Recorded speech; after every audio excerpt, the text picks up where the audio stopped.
And here we are, it's another adventure in Vic's V8 Videos garage. And today I'm gonna steal a line from an old song that says, "I want a Sunday kind of love." Well, I'm certainly not getting it this Sunday from the flatheads in the garage.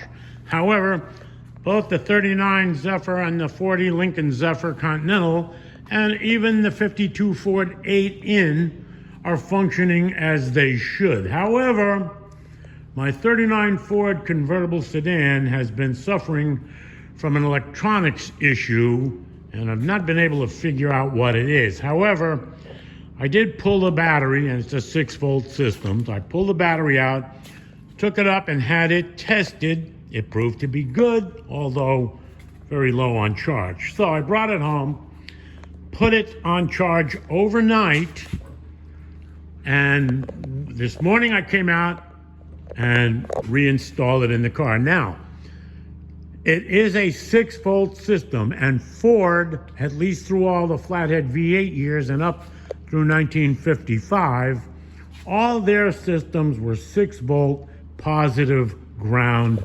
battery.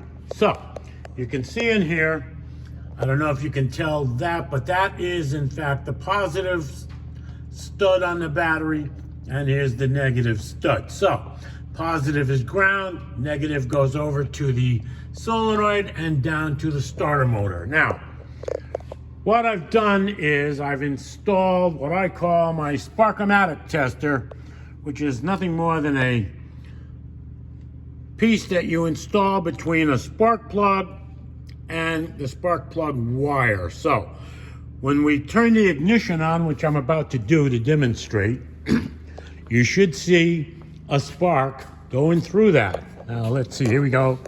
I'll go inside and turn the switch on. Switch is now on.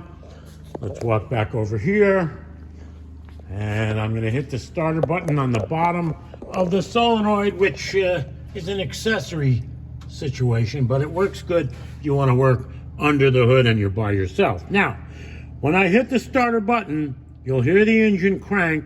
You should see a spark around that little coil in that piece. So let's do it. I saw one spark, and I see another spark. Okay, she's sparking. All right.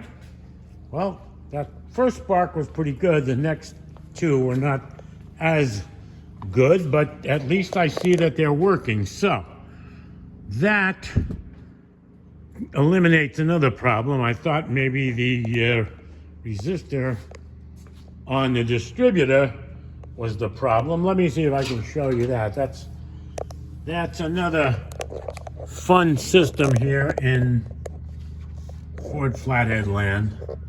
So that's the resistor right there, that little cylindrical thing. The black thing is the coil, and underneath that is the distributor with those two cups, which take the wires out to either side of the flathead. And with Fords, this side, the passenger side, the plugs are numbered 1 through 4 from the front to the back. On the driver's side, they're numbered 5 through 8. And you can see that they're color keyed wires. So that helps you once you've gone through the fun of snaking them through the conduit to bring them back up here.